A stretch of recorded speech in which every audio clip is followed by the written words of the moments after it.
Hello. Okay guys, आवाज आ रही है आप सभी को? यस, सोनू, गायत्री। हाँ यस सर आ गाइस। रही है। Okay. So guys, last session में देखिए हमने अभी तक स्टार्ट किया था सेल्स क्लाउड को, राइट? एंड सेल्स क्लाउड में हमने काफी सारे कंसेप्ट डिस्कस किया है। जैसे वेब टू लीड क्या होता है, जैसे वेबसाइट से हमारे पास लीड्स किस तरीके से आ सकती है। सेकंड, फिर हमने डिस्कस किया था वहां पर lead assignment rule. And then हमने इंप्लीमेंट किया था लीड ऑटो रिस्पॉन्स रूल। तो ये काफी इंपॉर्टेंट फीचर्स है सेल्सफोर्स के अंदर लीड को स्टोर करने के लिए। तो ये बेसिक रिक्वायरमेंट्स है कि जैसे ही आपके ऑब्जेक्ट के अंदर कोई लीड आती है तो उसको मैनेज कैसे करना है। तो सबसे पहला लीड को कलेक्ट करने के लिए हमने वेब टू लीड को इंप्लीमेंट किया। उस लीड को असाइन करना है हमें, ताकि उस लीड पे प्रॉपरली हमारा जो सेल्स एग्जीक्यूटिव है वो काम कर पाए। अब उसके लिए हमारे पास ऑप्शन है lead assignment rule. Lead assignment rule में हम लीड को असाइन कर सकते हैं यूजर को या फिर क्यू को। हमने लास्ट सेशन में क्यूज बनाए और क्यूज को लीड को असाइन किया है। देन अगेन हमने लीड ऑटो रिस्पॉन्स रूल को इंप्लीमेंट किया। अब देखो, लीड आ रही है हमारे पास, लीड असाइन हो रही है, लीड को ऑटोमेटेड ईमेल भी जा रहा है। बट जैसे ये लीड किसी यूजर को असाइन होगा, अब उस यूजर को काफी सारी एक्टिविटी परफॉर्म करनी है। उस लीड को मैनेज करना है, मतलब उस लीड को कॉल करना पड़ेगा, प्रोडक्ट के बारे में इंफॉर्मेशन देना पड़ेगा। और जब वो उस प्रोडक्ट के लिए इंटरेस्टेड है तब वो प्रोडक्ट सेल होगा। करेक्ट? तो मतलब ये सेल्स प्रोसेस काफी एक ऐसी प्रोसेस होती है जिसमें काफी सारी एक्टिविटीज या काफी सारी टास्क हमें परफॉर्म करना होता है। अगेन ये डिपेंड करेगा बिजनेस टू बिजनेस पे, राइट? या फिर अगेन प्रोडक्ट के हिसाब से भी ये डिफरेंट हो रह सकता है, ठीक है? तो हर इंडस्ट्री में, हर बिजनेस प्रोसेस में आपको इसको अलग अलग तरीके से इंप्लीमेंट करना है। ओके। अभी के लिए देखो, जैसे ही क्यू आ रहा है, क्यू में से वो यूजर को ट्रांसफर होगा, मतलब हमारा सेल्स एग्जीक्यूटिव। और यहां से हमारी स्टार्ट होगी सेल्स प्रोसेस।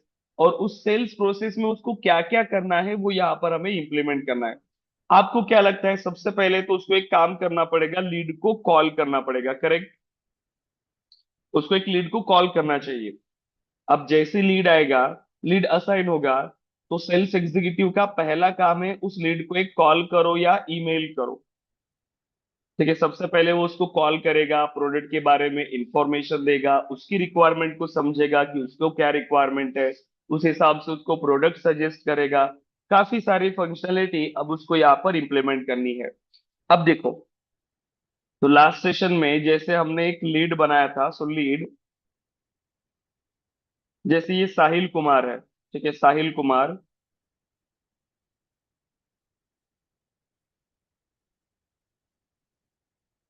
देखो, तो कंपनी क्या है? केसॉफ्ट। यहाँ पर सब उसका नाम है। अब ये ट्रांसफर होगा, अभी के लिए मैं मैन्युअली इसको ट्रांसफर कर रहा हूँ यूजर को, बट ये हम ओमनी चैनल के थ्रू भी ट्रांसफर कर सकते हैं। सो केसॉफ्ट एजुकेशन ये हमारा यूजर है। उस यूजर को हमने इस लीड को ट्रांसफर कर लिया, अब ओनर बन गया केसॉफ्ट एजुकेशन। लीड कहाँ से आ रही है? साहिल कुमार से। कंपनी है केसॉफ्ट। देन उसकी ये डिटेल्स है। अब इस पे हमारा जो सेल्स एग्जीक्यूटिव वो काम स्टार्ट कर रहा है। अब वो कैसे काम स्टार्ट करेगा? देखो, सबसे पहले उसको इंप्लीमेंट करना है कि उसको क्या क्या काम करने पड़ेंगे, ये आप उसको बताओगे, राइट? जो भी उसकी बिजनेस प्रोसेस है, सेल्स ट्रेनिंग में आपने सभी इसको बताया होगा। तो ये क्या करेगा, जैसे ही इसने अब अपना काम स्टार्ट किया, इसका स्टेटस अपडेट कर सकता है, वर्किंग कॉन्टेक्टेड। जब ये कांटेक्ट करेगा, देखो डिपेंड करता है कि ये जो लीड का स्टेटस है, ये आप कौन से ऑप्शन सेल्स एग्जीक्यूटिव के पास रखोगे। हो सकता है कि ये जो पहला ऑप्शन है ये भी आपने उसके लिए नहीं रखा। जब ये खुद से काम स्टार्ट करेगा तभी आप इसको अपडेट करो। एग्जाम्पल के लिए, एक्टिविटी में देखो, हमारे पास ऑप्शन है न्यू टास्क, लॉग ए कॉल, न्यू इवेंट या ईमेल। न्यू टास्क मतलब आप उस सपोर्ट एग्जीक्यूटिव सेल्स एग्जीक्यूटिव के लिए यहाँ पर एक टास्क असाइन कर सकते हो। जैसे कि हमने कहा कि उसको सबसे पहले तो कॉल करना है, सो कॉल ड्यू डेट। अब जैसे आज लीड क्रिएट हुआ तो कल का इसको ड्यू डेट दे दो एंड सेव। अब उसके लिए आपने एक टास्क असाइन करना है, देखो ये होता है टास्क। अब जैसे ही यहाँ पर लीड क्रिएट हुआ, ऑटोमेटिकली उसको टास्क असाइन हो जाएगा। अभी जो हम कर रहे हैं ये मैन्युअली हम कर रहे हैं, ठीक है? अभी हमने क्या किया, इसको मैन्युअली किया। बट आगे जाके हम ये सीखेंगे कि ये सब कुछ ऑटोमेटेड तरीके से कैसे होगा। कैसे जैसे ही कोई लीड हमारे पास क्रिएट होता है तो वो रिस्पॉन्स भी चला जाए, उसको टास्क भी असाइन हो, ये सारी चीजें हम ऑटोमेटेड कर सकते हैं। अभी के लिए हमने जो टास्क असाइन किया वो मैन्युअली क्रिएट किया। सेल्स एग्जीक्यूटिव अपना काम स्टार्ट करेगा, क्या क्या उसको असाइन करना है, तो कॉल उसने अगर कर लिया, आपने फिलहाल के लिए उसको एक ही टास्क असाइन करके रखा है कि जैसे लीड का रिकॉर्ड आएगा उसको कॉल करना है। अगर उसने अपना काम स्टार्ट किया, कॉल कंप्लीट किया, तो फिर ये ऑटोमेटिकली स्टेटस आप मार्क कर सकते हो, वर्किंग कॉन्टेक्टेड। कब? जब उसने पहला कॉल कंप्लीट किया तो। अब ये डिपेंड करता है कि हम क्या क्या इसको इम्प्लीमेंट करना चाहते हैं, देखो। सो वर्किंग कॉन्टेक्टेड, उसका यहाँ पर अभी काम स्टार्ट हो चुका है। ये ऑप्शन आप चाहो तो उसको दे सकते हो कि वो खुद से अपडेट करे, या ये भी हम ऑटोमेशन के थ्रू अपडेट कर सकते हैं, ताकि अगर सपो सेल्स एग्जीक्यूटिव ने अपना काम स्टार्ट ही नहीं किया, फिर भी अगर वो स्टेटस अपडेट करा, ये भी प्रॉब्लम है।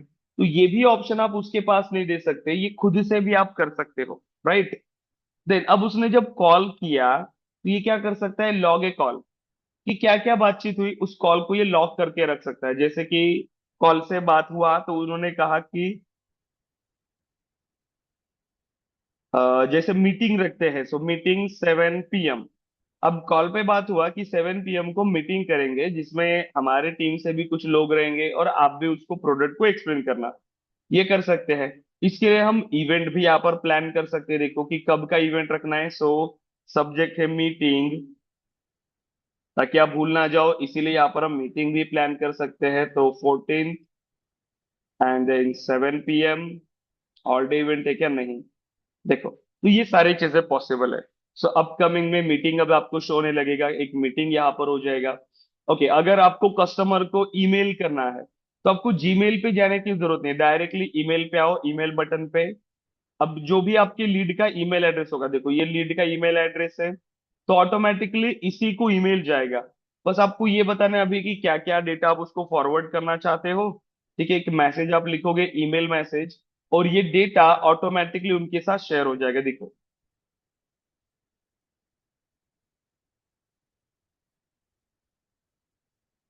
मे भी थोड़ा नेटवर्क इशू है, इसलिए जल्दी लोड नहीं हुआ।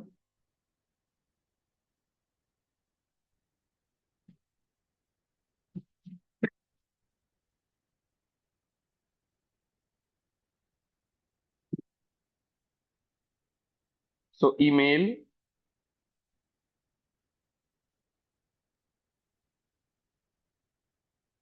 ओके। अब देखिए, फ्रॉम किसके ईमेल से जाएगा, जो भी ओनर होगा, मतलब जो लीड ओनर है या यूजर है उसके हिसाब से यहाँ पर ईमेल जा रहा है। या आप बाद में चेंज भी कर सकते हो, multiple organization wide email addresses को हम ऐड कर सकते हैं। टू साहिल कुमार, किसको सेंड कर रहे हो आप? साहिल कुमार को आप सेंड कर रहे हो, तो साहिल कुमार को ये चला जाएगा। साहिल कुमार को मतलब उसके ईमेल एड्रेस पे जाएगा। सब्जेक्ट, यहाँ पर आप सब्जेक्ट एंटर कर सकते हो, सो प्रोजेक्ट या फिर प्रोडक्ट डिटेल्स। तो ये प्रोडक्ट डिटेल्स। अब इसमें क्या क्या इंफॉर्मेशन हो सकती है? लीड प्रोसेस के अंदर आपको जरूरत पड़ सकती है कस्टमर को ईमेल करने के लिए, जैसे कि प्रोडक्ट की इंफॉर्मेशन देने के लिए, प्रोडक्ट का प्राइसिंग देने के लिए, कोटेशन देने के लिए, राइट। ये सब कुछ यहाँ पर हो सकता है। तो ऐसा ही ईमेल आप यहाँ से कर सकते हो, ठीक है। So hello powered by Salesforce, ये आप इसका फॉर्मेट भी चेंज कर सकते हो आगे जाके। एंड इसको करते हैं सेंड, कुछ आप अटैच करना चाहते हो तो ये सब कुछ पॉसिबल है। एंड सिंपली सेंड, तो जैसे सेंड करेंगे अब कस्टमर को ये ईमेल भी चला जाएगा, राइट। प्रोडक्ट डिटेल्स का ईमेल यहाँ पर चला गया। ये सारी चीजें पॉसिबल है एक सेल्स प्रोसेस के अंदर। तो इतना सब कौन करेगा परफॉर्म? ये सब आपके सेल्स यूजर परफॉर्म करेंगे। तो ये सारी उसने एक्टिविटी परफॉर्म कर लिया, बिजनेस रिक्वायरमेंट के हिसाब से जो जो आपने उसको बताया था वो सब कंप्लीट हो गया। फिर यहाँ पर सब कुछ बात होने के बाद, इस लीड से सब कुछ बात होने के बाद हमें ये पता चलेगा कि ये लीड प्रोडक्ट को बाय करने के लिए इंटरेस्टेड है या नहीं है, ये फाइनल हो जाएगा। अब इसमें दो ही पॉसिबिलिटी है। आपका जो सेल्स एग्जीक्यूटिव है, अब वो इस लीड को कन्वर्ट करेगा। देखो यहाँ पर दो ऑप्शन है, क्लोज्ड नॉट कन्वर्टेड।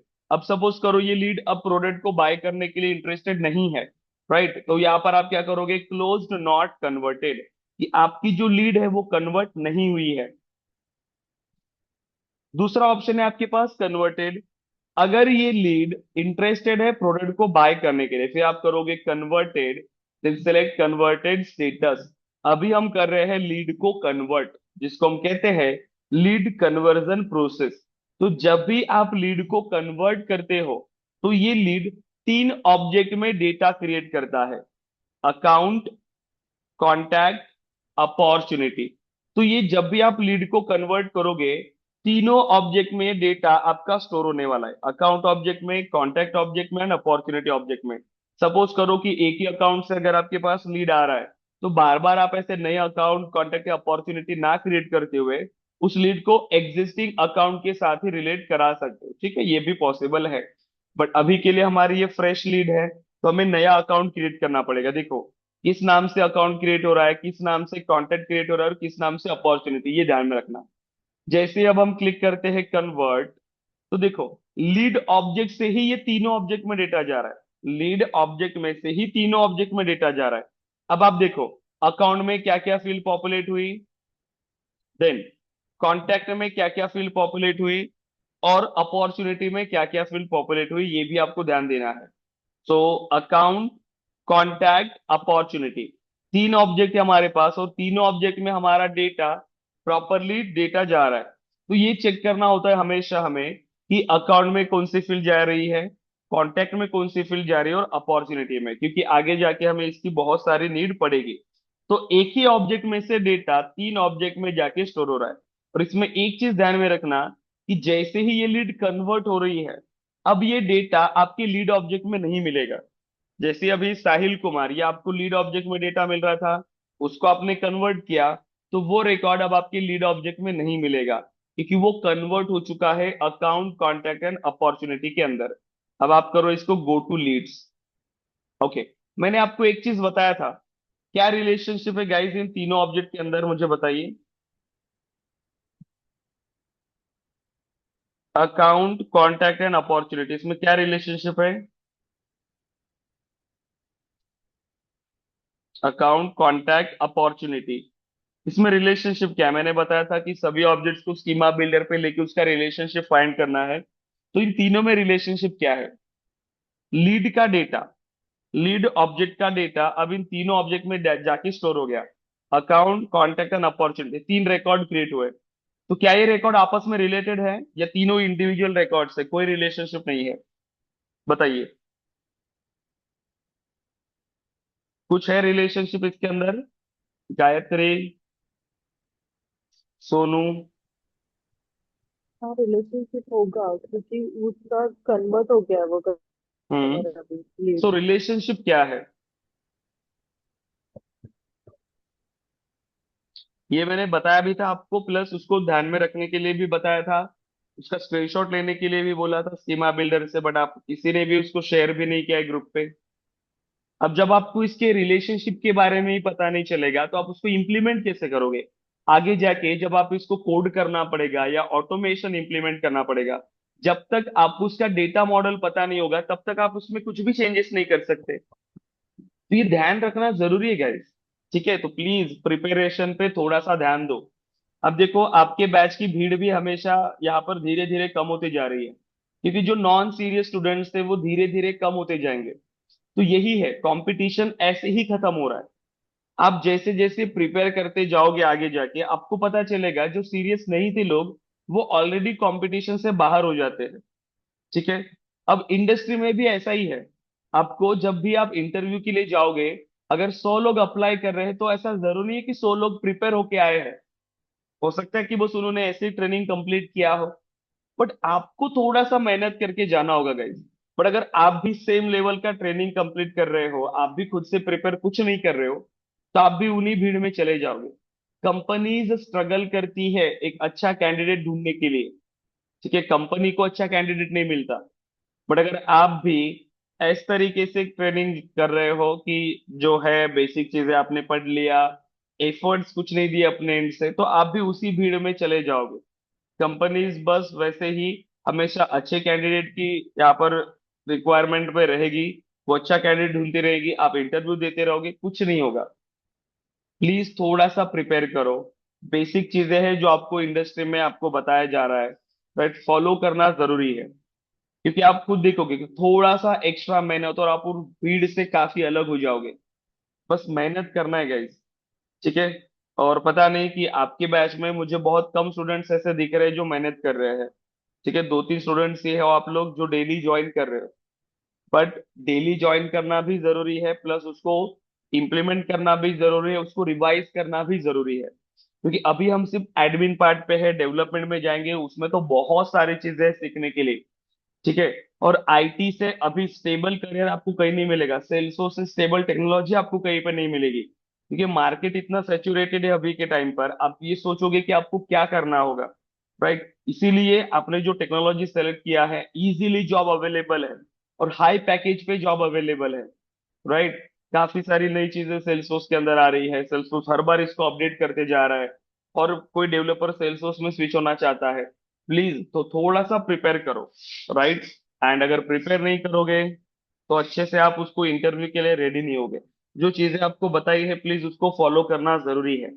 ये लास्ट सेशन में ही मैंने आपको बताया था, सभी ऑब्जेक्ट्स का ऐसे स्क्रीनशॉट लेने के लिए बोला था और इसको स्कीमा बिल्डर पे लेने के लिए बोला था, ताकि सभी ऑब्जेक्ट्स का रिलेशनशिप आपको पता होना चाहिए। सो ध्यान दो, अकाउंट हमारा पेरेंट ऑब्जेक्ट होता है। अकाउंट क्रिएट होता है आपके कंपनी नेम से। अकाउंट क्रिएट होता है आपके कंपनी नेम से। एक कंपनी नेम के मल्टीपल कॉन्टैक्ट पर्सन होते हैं, तो कॉन्टैक्ट क्या होता है? चाइल्ड। ठीक है, कॉन्टैक्ट क्या है? चाइल्ड किसका? इस पेरेंट का। ये पेरेंट है आपका। अकाउंट कौन है? अकाउंट पेरेंट है। उस अकाउंट का चाइल्ड होता है कॉन्टैक्ट। ठीक है, मल्टीपल कॉन्टैक्ट्स रिलेट हो सकते हैं एक अकाउंट से, तो ये parent one side object, contact many side object. वैसे ही सेम, एक अकाउंट से मल्टीपल अपॉर्चुनिटीज आ सकती है, इसीलिए आपका अपॉर्चुनिटी भी चाइल्ड ऑब्जेक्ट होता है। और बाय डिफॉल्ट जब भी आप लीड को कन्वर्ट करते हो, ये इसी रिलेशनशिप के थ्रू यहाँ पर क्रिएट हो रहा है। मतलब एक अकाउंट क्रिएट होगा और जो कॉन्टैक्ट एंड अपॉर्चुनिटी क्रिएट हुआ है वो इसी के चाइल्ड बन गए, अकाउंट के ही चाइल्ड बन गए। अब आप देखो, केसॉफ्ट के नाम से कंपनी थी हमारी, कंपनी नेम, तो केसॉफ्ट के नाम से वो क्रिएट हुआ होगा। अब चेक करिए आप। सो अकाउंट्स, एंड देखो केसॉफ्ट से हमारा अकाउंट क्रिएट हुआ। अब आप उसकी रिलेटेड लिस्ट में देखो, देखो कॉन्टैक्ट भी मिल रहा है साहिल कुमार के नाम से और अपॉर्चुनिटी मिल रही है केसॉफ्ट के नाम से, करेक्ट है? जितनी भी डिटेल्स हमने अभी तक इंप्लीमेंट किया, जो सारी फंक्शनैलिटी हमने यहाँ पर इंप्लीमेंट किया, वो सभी फंक्शनैलिटी हमारी यहाँ पर अवेलेबल है। जो भी हमने परफॉर्म किया था वो आपको अकाउंट पे भी मिलेगा, कॉन्टैक्ट पे भी मिलेगा और अपॉर्चुनिटी पे भी मिलेगा। देखो, मैं अकाउंट को भी ओपन कर रहा हूँ, अपॉर्चुनिटी को भी ओपन कर रहा हूं, और ये क्लियर हुआ कि ये दोनों अकाउंट के साथ ही रिलेट हो रहे हैं, कॉन्टैक्ट एंड अपॉर्चुनिटी। ठीक है, ये ध्यान में रखना है आपको। अब आते हैं अकाउंट पे। अकाउंट पे भी कुछ ज्यादा इंफॉर्मेशन नहीं होती। अकाउंट का मतलब होता है कि contact related to the account. जो भी मुझे कॉन्टैक्ट रिलेटेड इंफॉर्मेशन चाहिए तो वहां पर आपको यहाँ पर मिलेगा कॉन्टैक्ट ऑब्जेक्ट के अंदर। अब जो मेन ऑब्जेक्ट है आपका वो है अपॉर्चुनिटी। अपॉर्चुनिटी आपका मेन ऑब्जेक्ट है, क्योंकि यहां से अब आपकी सेल्स मैनेज होगी। कैसे? देखो, यहाँ पर भी सारी फंक्शनैलिटीज है। अपॉर्चुनिटी अब मल्टीपल स्टेजेस से होके जा रही है, क्योंकि अपॉर्चुनिटी का मतलब होता है आपकी डील, कि क्या डील हो रही है, किस प्रोडक्ट के लिए डील हो रही है, कितने क्वांटिटी में प्रोडक्ट चाहिए। ये सभी इंफॉर्मेशन आपके अपॉर्चुनिटी ऑब्जेक्ट में होती है। अब इसको आप कैसे मैनेज करोगे? देखो, इसको मैनेज करने के लिए अब आपको क्या करना पड़ेगा? सबसे इंपॉर्टेंट चीज, यहाँ पर आपको सबसे पहले ये बताना पड़ेगा कि ये जो अपॉर्चुनिटी आपके पास आई है वो कौन से प्रोडक्ट के लिए आई है। तो आपको प्रोडक्ट बताना पड़ेगा कि कौन सा प्रोडक्ट है जिसके लिए ये अपॉर्चुनिटी मेरे पास आ रही है। तो यहाँ पर देखो, प्रोडक्ट ऑब्जेक्ट रिलेट होता है अपॉर्चुनिटी के साथ। सो अपॉर्चुनिटी और प्रोडक्ट का रिलेशनशिप है, प्लीज अगेन रिलेशनशिप को फाइंड करेंगे। अपॉर्चुनिटी और प्रोडक्ट का रिलेशनशिप है। इन दोनों में जंक्शन ऑब्जेक्ट भी आता है, मतलब ये मेनी टू मेनी टाइप की रिलेशनशिप यहाँ पर है अपॉर्चुनिटी एंड प्रोडक्ट में। तो जो जंक्शन ऑब्जेक्ट होता है वो है अपॉर्चुनिटी प्रोडक्ट। ठीक है, तो इसको अच्छे से स्कीमा बिल्डर पे फिर से ले लेना आप। अब आपको अपॉर्चुनिटी के लिए प्रोडक्ट सेलेक्ट करना पड़ेगा। अब प्रोडक्ट के लिए सबसे पहले प्राइस बुक आपको ऐड करना पड़ेगा। देखो, तो हमारे पास तो अभी ज्यादा कोई प्रोडक्ट है नहीं, तो आपको प्रोडक्ट बनाने पड़ेंगे। तो कैसे बनाओगे? देखो, सिंपल, ऐप लॉन्चर पे गए, यहाँ पर सर्च करिए प्रोडक्ट। सो प्रोडक्ट्स पे आ जाएंगे,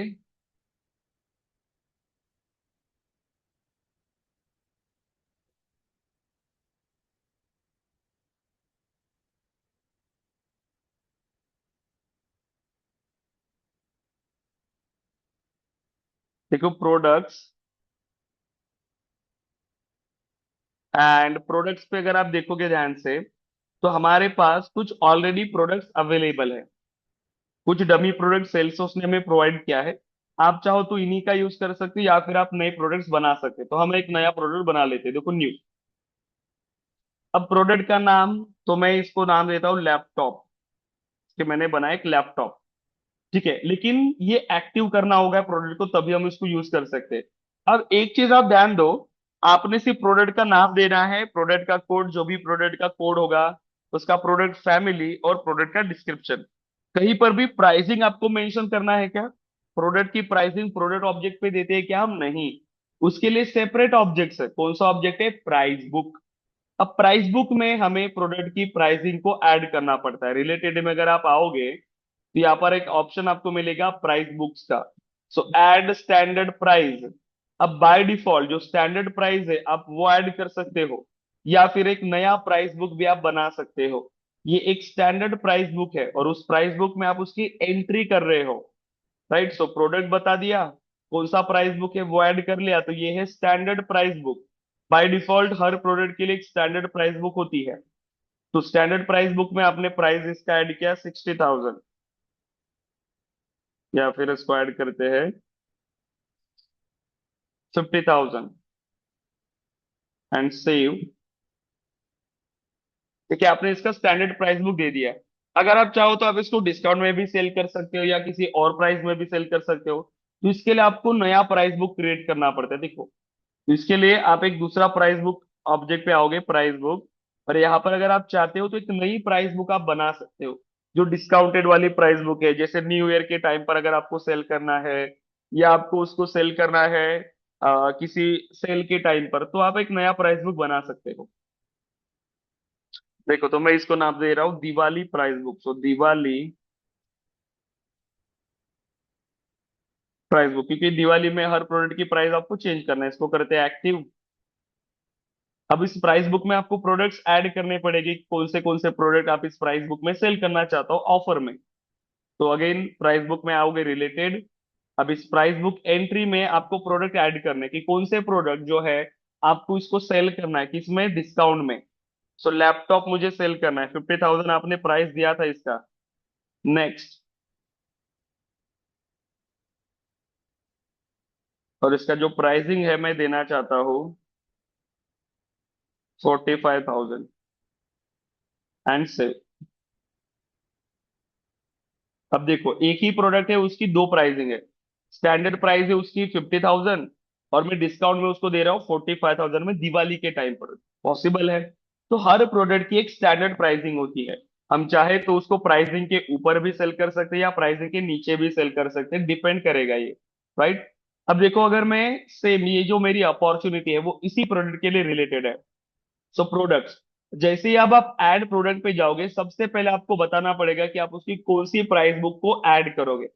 राइट, जैसे कि इस प्राइस बुक में मेरा प्रोडक्ट है क्या? ओके, इसमें नहीं होगा ये प्रोडक्ट। राइट। इसको रिफ्रेश कर लीजिए एक बार, क्योंकि प्रोडक्ट ऐड करने से पहले प्राइस बुक ऐड करना पड़ेगा, क्योंकि उस प्राइस बुक के हिसाब से उसकी प्राइसिंग यहाँ पर डिसाइड होगी।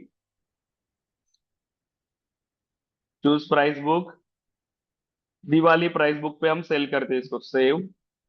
और अब मैं ऐड करता हूँ प्रोडक्ट। सो ऐड प्रोडक्ट। और दिवाली प्राइस बुक में मेरे पास एक ही प्रोडक्ट है, लैपटॉप। तो मैंने लैपटॉप को सिलेक्ट किया, 45,000 मुझे सेल सेल करना है उसको, and next. Okay, same quantity मुझे देना है। मुझे क्वांटिटी देना है इसमें 45,000। ओके, नो, क्वांटिटी देना है इसमें टू। टू क्वांटिटी में उसको सेल करना चाहता हूँ, और सेव। और देखिए, अब मेरे प्रोडक्ट में यहाँ पर मैंने क्रिएट कर लिया। राइट। अब देखो, अब आप डिटेल में अगर आते हो, प्रोडक्ट के लिए अमाउंट कितना बता रहा है? 90,000। क्यों? क्योंकि आपने जो प्रोडक्ट बताया वो प्रोडक्ट क्या है? लैपटॉप। प्राइसिंग क्या है उसकी? 45,000, और क्वांटिटी कितना है? टू। देखो, इसी हिसाब से ये डेटा यहाँ पर कैलकुलेट हुआ। प्रोडक्ट में अगर आप चेक करो, 45,000 उसकी प्राइसिंग है और क्वांटिटी है टू, इसलिए ये फील्ड्स ऑटोमेटिकली पॉपुलेट हुआ। अब ये स्टेजेस आगे बढ़ती हुई जाएंगी, क्वालिफिकेशन, देन नीड एनालिसिस, यहाँ पर क्लाइंट को ये सारी डिटेल चली जाएंगी, मल्टीपल स्टेजेस से होके जाएगा ये। सबसे लास्ट में क्या होगा, आप क्या करोगे, प्रपोजल या प्राइस कोड उसको दोगे कि ये मेरा प्राइसिंग कोड है। जैसे जैसे इसका स्टेज आगे बढ़ रहा है, देखो यहाँ पर आपकी सेल की प्रोबेबिलिटी इंक्रीज होती जा रही है। लास्ट में ये क्या करेगा, निगोशिएशन करेगा, निगोशिएट करेगा क्लाइंट कि मुझे इस प्राइस में चाहिए। अब एज अ बिजनेस ओनर या सेल्स एग्जीक्यूटिव, ये आपको डिसाइड करना है कि अब आप उसने कोड के प्राइस में आप उसको प्रोडक्ट सेल करना चाहते हो या नहीं। अगर आप करना चाहते हो प्रोडक्ट सेल, तो आप क्या करोगे, उसको यहाँ पर क्लोज करोगे, एंड ये डील जो होगी वो आपकी वॉन हो जाएगी, closed won, right, closed won, कि यस आपने इस डील को वॉन कर लिया है, और क्लाइंट को आप उस प्राइस में सेल करना चाहते हो, क्लाइंट उस प्राइस में सेल करने बाय करने के लिए रेडी है। बट अगर प्राइस का डिफरेंस बहुत आ रहा है, सपोज करियो कि ये जो प्राइसिंग है, कस्टमर चाहता है कि उसको बहुत कम प्राइस में सेल हो, वो बाय करे, और आप उसको उसने बताए हुए प्राइस में सेल नहीं करना चाहते, तो आप उसको क्या करोगे, अपॉर्चुनिटी को लॉस कर दोगे। क्योंकि कोई भी बिजनेस ओनर आपका ऐसे घाटे में सौदा नहीं करेगा कि बहुत ज्यादा लॉस हो रहा है फिर भी वो प्रोडक्ट सेल कर रहा है, नहीं। आप खुद ऐसे किसी लोकल शॉप में जा रहे हो, और लोकल शॉप में जाने के बाद आपको कोई प्रोडक्ट वहां से बाय करना है। अब प्रोडक्ट की प्राइसिंग है वहां पर 5,000, अब आप उसको बोल रहे हो कि मुझे 3,000 में चाहिए। अब वो तभी प्रोडक्ट दे सकता है जब उसको मार्जिन मिल रही है उस प्रोडक्ट के ऊपर। बट अगर उसकी सेलिंग प्राइस उतना नहीं हो सकता है, राइट, उसका क्योंकि मार्जिन उतना नहीं होगा, उसका जो प्रोडक्ट का जो एक्चुअल प्राइस है वही अगर 4,000 है, तो वो 4,000 के नीचे तो आपको दे नहीं सकता।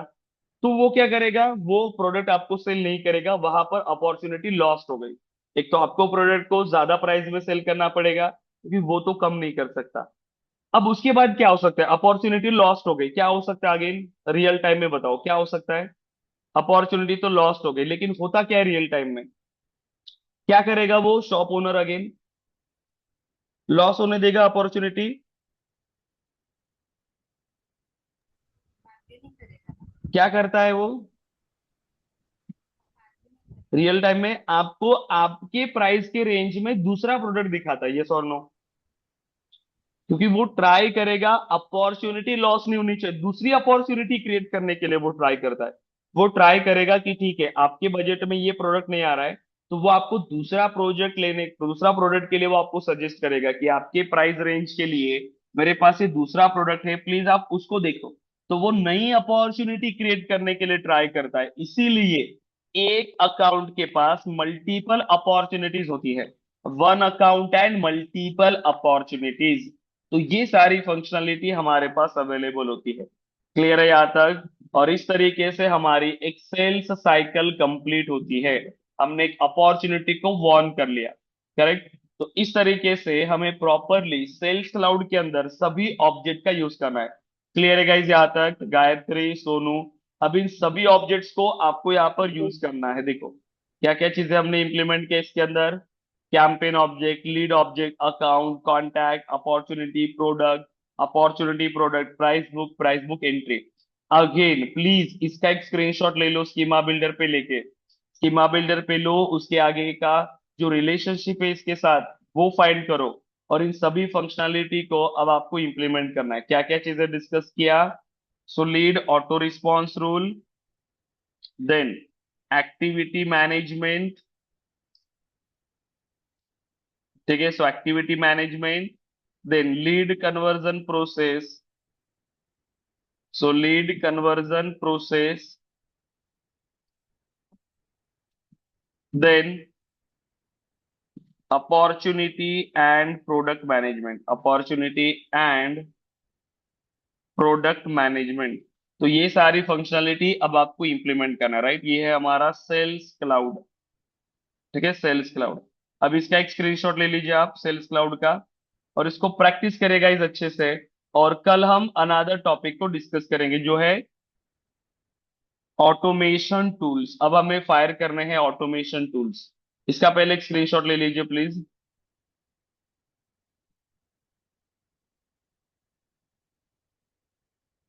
इसका स्क्रीनशॉट ले लीजिए और ग्रुप पे शेयर करिए। ओके, ले लिया स्क्रीनशॉट। यस। ओके, तो इस तरीके से अब आपको सभी फंक्शनैलिटी इंप्लीमेंट करना है। ओके, तो वेब टू लीड को इम्प्लीमेंट करिए, lead assignment tool, lead auto response tool, activity management, lead conversion process and opportunity and product management. और कल फिर हम स्टार्ट करेंगे गाइज ऑटोमेशन टूल्स, कि सेल्सफोर्स में क्या क्या ऑटोमेशन टूल्स है और कैसे हम इनको इम्प्लीमेंट करेंगे। तो आज के लिए अब इतना इम्प्लीमेंट करिए, और इतना इम्प्लीमेंट करके ग्रुप पे टास्क शेयर करेंगे, ठीक है? Yes guys, Gayatri, Sonu. और प्रैक्टिस अच्छे से करिए गाइज, डेली प्रिपेयर करिए और ओके। डेली प्रैक्टिस करिए, ठीक है? ओके गाइज, देन सो अभी आप डिस्कनेक्ट कर सकते हैं। Thank you.